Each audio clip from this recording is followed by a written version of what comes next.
आपण आयुष्यात नाही का कितीतरी योजना आखतो, पण त्या यशस्वी होतीलच याची काही खात्री नसते. बरोबर. मग अचानक असं काहीतरी घडतं की सगळं चित्रच बदलून जातं. मग प्रश्न पडतो की खरा आनंद नक्की कशात आहे, बाहेरच्या परिस्थितीत की आपल्या आतल्या अवस्थेत? आणि सगळ्यात महत्वाचं म्हणजे भावनांच्या भरात एखादा चुकीचा निर्णय घेण्यापासून स्वतःला कसं रोखायचं. अगदी. प्राध्यापक सुभाष जगताप यांच्या लेखनातून आलेल्या 3 कथा आज आपल्यासमोर आहेत आणि मला वाटतं त्या याच प्रश्नांची उत्तरे शोधायला आपल्याला मदत करतील. हो, या तिन्ही कथा म्हणजे वरवर पाहता खूप वेगवेगळ्या वाटतात. एक आहे टायटॅनिकच्या पार्श्वभूमीवरची, दुसरी एका राजा आणि गाडीवानाच्या संवादाची, आणि तिसरी एका व्यापाऱ्याच्या आयुष्यातल्या एका महत्वाच्या रात्रीची. अगदी. पण या तिन्ही कथांचा जो धागा आहे तो एकाच ठिकाणी येऊन मिळतो. तो म्हणजे बाह्य घटनांवर प्रतिक्रिया देण्याऐवजी विचारपूर्वक आतून प्रतिसाद कसा द्यायचा. या साध्या वाटणाऱ्या कथांमध्ये खरं सांगायचं तर खूप मोठं जीवनविषयक तत्वज्ञान दडलेलं आहे. चला तर मग पहिली कथा उलगडूया. ही गोष्ट आहे मिस्टर क्लार्क नावाच्या एका स्कॉटिश शेतकऱ्याची. कल्पना करा की त्यांनी आपल्या आयुष्याची सगळी पुंजी, सगळी कमाई एकत्र करून आपल्या कुटुंबासाठी म्हणजे पत्नी आणि 5 मुलांसाठी टायटॅनिकच्या पहिल्या प्रवासाची तिकीटं काढली आहेत. अरे वा, म्हणजे एक स्वप्नवत आयुष्य सुरू करण्याच्या तयारीत होते ते. हो, आणि गंमत म्हणजे ती सगळी तिकीटं नॉन रिफंडेबल होती. अगदी, म्हणजे एक पैसाही परत मिळणार नव्हता. सगळे पैसे पणाला लागले होते. हो, पण मग प्रवासाच्या बरोबर 1 आठवडा आधी त्यांच्या एका मुलाला कुत्रा चावला. अच्छा. आणि डॉक्टरांनी त्याला काही दिवस म्हणजे देखरेखीखाली ठेवण्याचा सल्ला दिला. आता मिस्टर क्लार्क यांच्यासमोर मोठा पेच होता. हो, एका बाजूला आयुष्यभराची स्वप्न आणि दुसरीकडे आजारी मुलगा. त्यांनी कुटुंबाला प्राधान्य दिलं, प्रवास रद्द केला.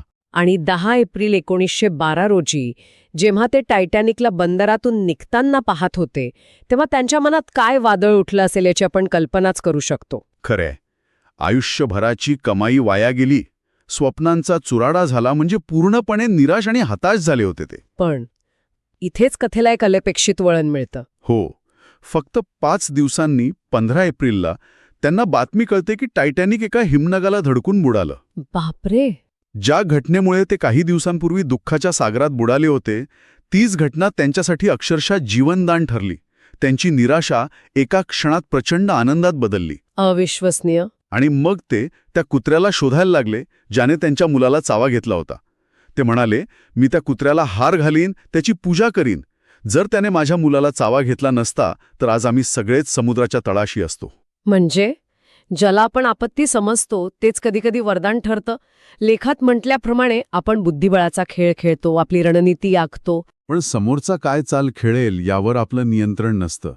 आयुष्यही तसंच आहे. बरोबर. आणि इथेच लवचिकतेचं महत्त्व समोर येतं. आयुष्यात अशी ताठर भूमिका घेऊन चालत नाही.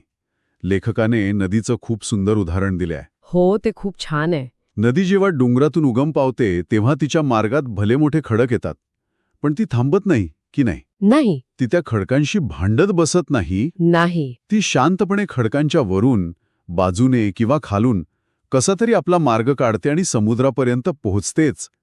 मिस्टर क्लार्क यांच्या बाबतीत नियतीने एक मोठा खडक समोर आणला, पण त्या बदलाला स्वीकारल्यामुळेच त्यांचं आयुष्य वाचलं. पण इथे मला एक प्रश्न पडतो. मिस्टर क्लार्क यांना जो आनंद झाला तो सुटकेचा आनंद होता. म्हणजे एका बाह्य घटनेवर, जहाज बुडण्याच्या बातमीवर तो अवलंबून होता.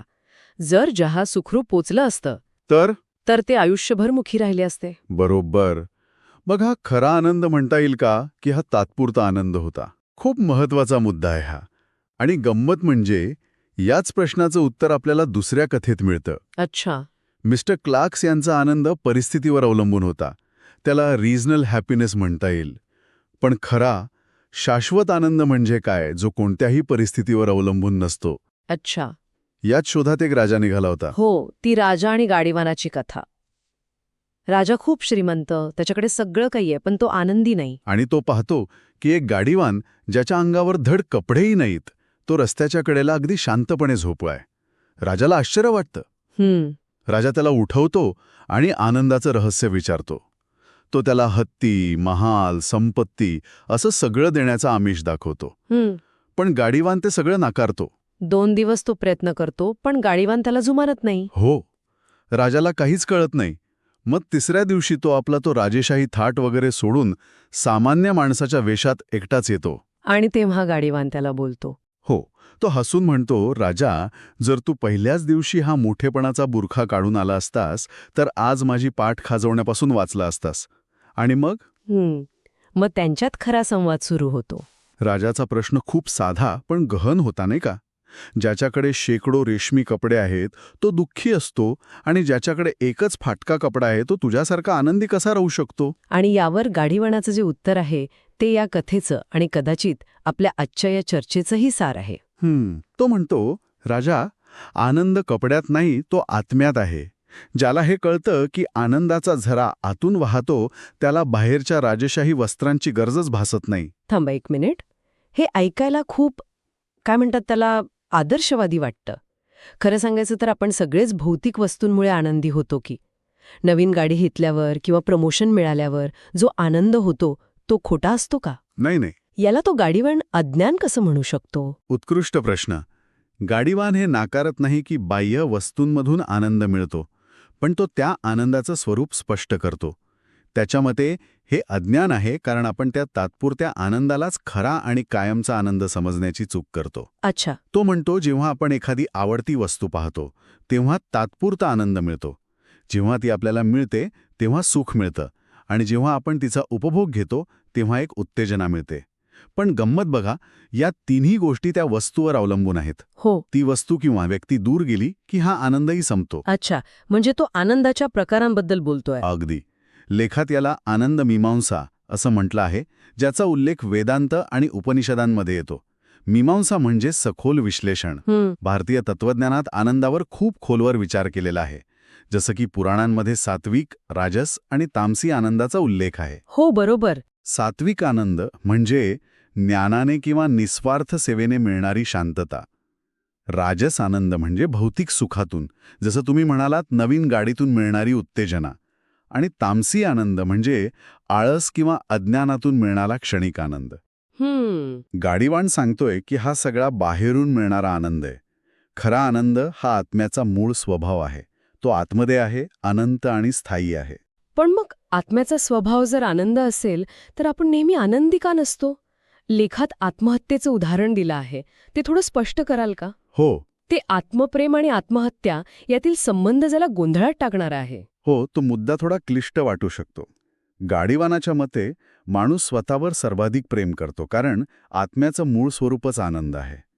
आपल्याला दुःख आवडत नाही. बरोबर. आता विचार करा, जेव्हा एखाद्या व्यक्तीला असह्य दुःख होतं आणि त्यातून बाहेर पडण्याचा कोणताही मार्ग दिसत नाही, तेव्हा ती स्वतःला त्या दुःखापासून मुक्त करण्यासाठी आत्महत्येचा विचार करते.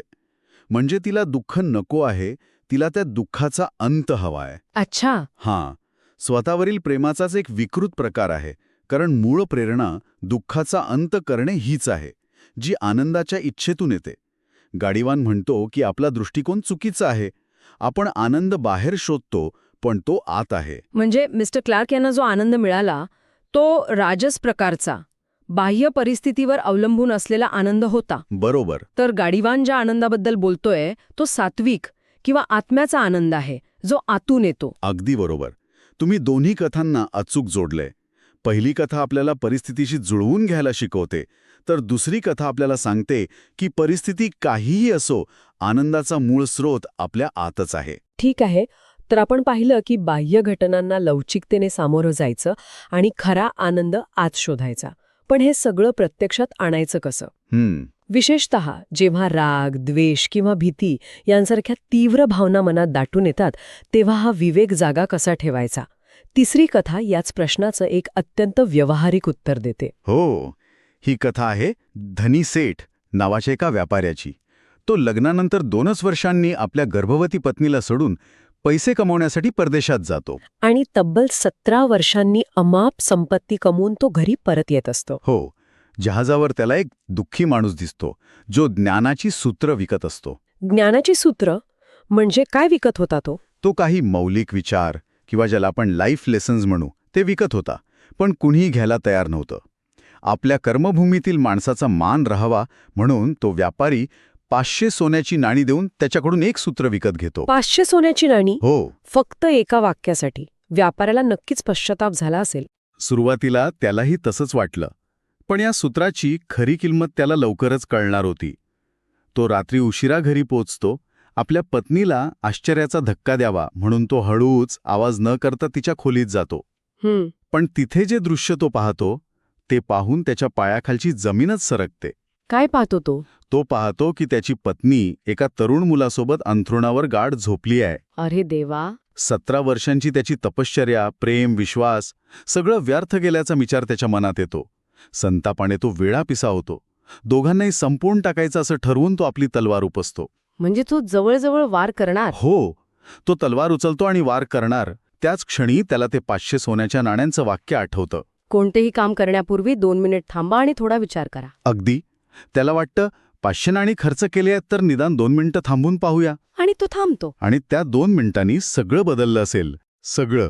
त्या तलवारीच्या आवाजाने त्याची पत्नी जागी होते. समोर पतीला पाहून तिला प्रचंड आनंद होतो. ती त्या तरुणाला उठवत म्हणते, बाळा उठ, बघ तुझे वडील आले आहेत. तो तरुण उठून वडिलांच्या पाया पडतो. तेव्हा त्याची पगडी खाली पडते आणि त्याचे लांब केस मोकळे होतात. बापरे. ती त्यांची मुलगी असते.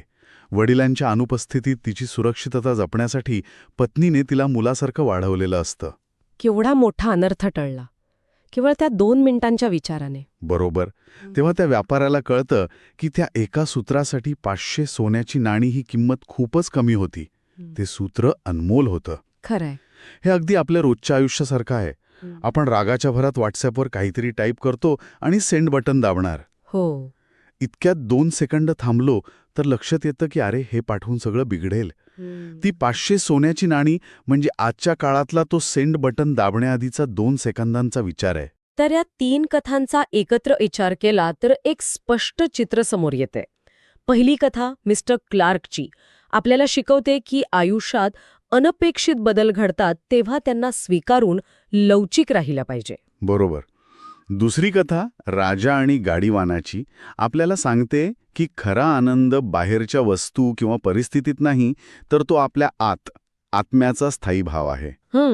त्यासाठी बाहेर भटकण्याऐवजी आत डोकावलं पाहिजे. हो. आणि तिसरी कथा त्या व्यापाऱ्याची या दोन्ही गोष्टींना प्रत्यक्षात आणण्यासाठी एक कृतिशील मार्ग दाखवते. अगदी. ती म्हणजे कोणतीही मोठी भावनिक प्रतिक्रिया देण्याआधी फक्त 2 मिनिट थांबणं. बरोबर. या तिन्ही कथांचा एकत्रित संदेश हाच आहे की बाह्य घटनांवर आधारित घाईघाईने भावनेच्या हारी जाऊन प्रतिक्रिया देण्यापासून थांबा. त्याऐवजी अधिक विचारपूर्वक आंतरिक दृष्टिकोन स्वीकारा.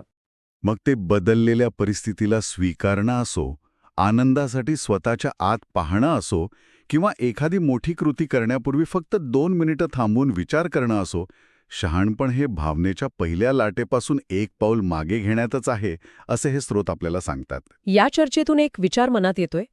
तिसऱ्या कथेमध्ये त्या 2 मिनिटांच्या थांबण्याचं व्यावहारिक महत्त्व सांगितलं आहे. हो. पण विचार करण्यासारखी गोष्ट ही आहे की हा 2 मिनिटांचा थांबा कदाचित पहिल्या 2 कथांमधील विचारांना जोडणारा दुवा तर नाही ना. अच्छा. म्हणजे टायटॅनिकच्या कथेत सांगितल्याप्रमाणे जीवनाच्या प्रवाहाशी जुळवून घेण्यासाठी लागणारी मानसिक शांतता मिळवण्यासाठी किंवा गाडीवानाने सांगितल्याप्रमाणे खरा आनंद शोधण्यासाठी आत डोकावण्याकरिता हा 2 मिनिटांचा विचारपूर्वक थांबाच पहिली पायरी असू शकतो का? आपल्या आयुष्यात असा 2 मिनिटांचा विचारपूर्वक थांबा काय बदल घडू शकतो?